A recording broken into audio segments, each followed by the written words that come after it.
8 décadas depois de seu início, a Segunda Guerra Mundial ainda é o conflito mais sangrento da história. Ao longo dos seus 6 anos de duração, a humanidade mostrou seu pior lado, e alguns foram, de maneira infame, mais longe do que outros na crueldade. Aqui, deixando de lado suspeitos óbvios como Hitler, Goebbels, Stalin, Mussolini, Hirohito e Truman, citamos algumas dessas pessoas que deixaram sua marca na história, mas não da maneira que provavelmente gostariam. Odilo Globoknik, líder da SS na Polônia ocupada, é atribuída a Globoknik a ideia da criação das famosas câmaras de gás.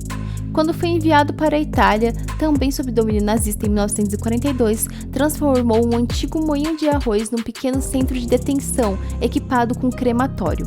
Ali, continuou os trabalhos, matando o máximo que conseguia.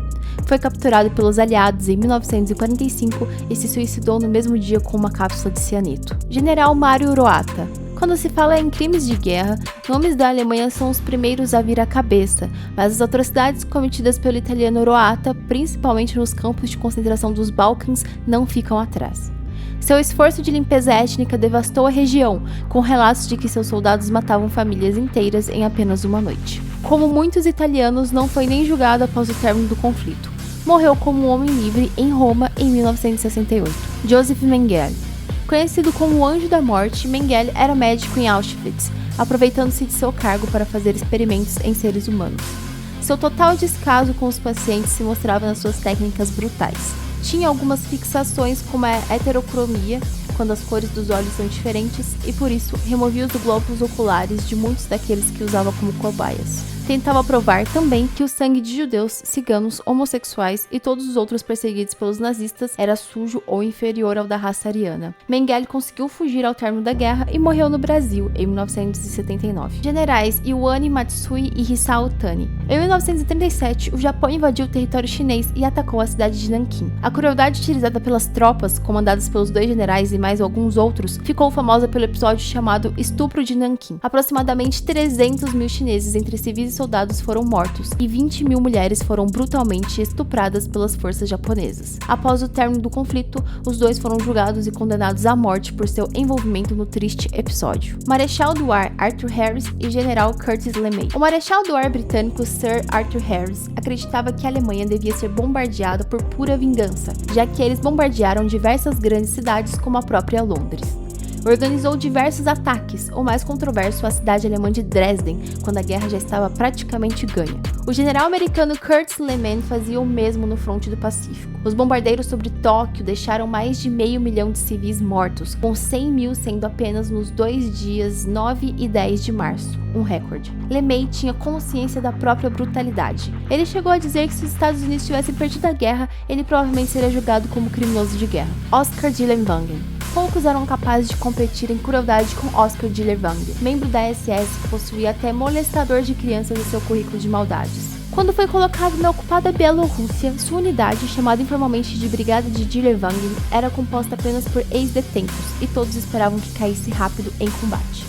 Não foi o que aconteceu, e eles ganharam fama de ser a divisão mais violenta e criminosa em toda a Europa. Estima-se que o próprio Dillenwagen matou 30 mil pessoas só na Bielorrússia. Seu método preferido consistia em colocar um alto número de pessoas num celeiro, atear fogo e metralhar quem tentava fugir. Foi preso em 1945 e espancado até a morte por seus captores. Hans Frank. O advogado de Hitler governou a Polônia de 1939 a 1945, e sua crueldade era tamanha que ficou conhecido como o açougueiro da Polônia. Foi um dos arquitetos do imenso horror nazista e, sob seu domínio, milhões de pessoas foram exterminadas nos campos de concentração. Foi capturado pelos aliados e, após tentar se suicidar por 2 vezes sem sucesso, foi julgado e condenado à morte pelo Tribunal de Nuremberg. Dr. Shiro Ishii. Antes da guerra, foi colocado como líder de uma iniciativa japonesa que dizia ser anti-epidêmica, mas que, na verdade, apenas fazia experimentos biológicos com ântrax, botulismo, varíola, entre outros. Suas cobaias eram, geralmente, os prisioneiros chineses, mas ele chegou a usar prisioneiros de guerra aliados. Matou aproximadamente 200 mil pessoas nesse tipo de experimento. Fingiu a própria morte em 1945. Foi encontrado pelos americanos que lhe ofereceram a liberdade em troca de seus estudos. Pouco era possível retirar daquilo, mas ele morreu como um homem livre em 1959. Lavrent Beria. Beria era o Himmler soviético, um homem extremamente cruel e mão direita de Stalin. Seu papel mais proeminente foi nos expurgos, tanto antes quanto depois do conflito. Ainda assim, teve sua influência no massacre de Katyn, quando 22 mil poloneses foram mortos por tropas do país. Condenava por espionagem os soldados que ousavam recuar e, após a guerra, ordenou a execução ou exílio nos gulags de muitos prisioneiros de guerra russos, acusados de terem colaborado com os alemães. Ele também ordenava que jovens fossem sequestradas nas ruas de Moscou e levadas para ele para que as estuprasse. As que resistiam eram brutalmente assassinadas. Após a morte de Stalin, foi condenado por Khrushchev como traidor e executado. Ele teria envenenado o ex-ditador soviético, segundo teorias da conspiração.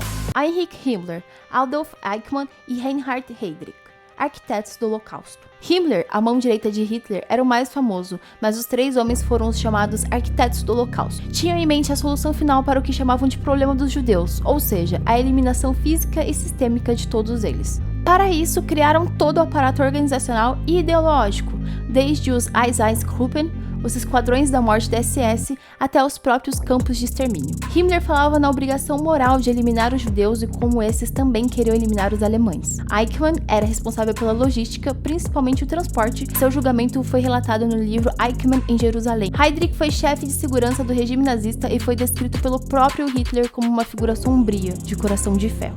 Heydrich foi chefe de segurança do regime nazista e foi descrito pelo próprio Hitler como uma figura sombria, de coração de ferro.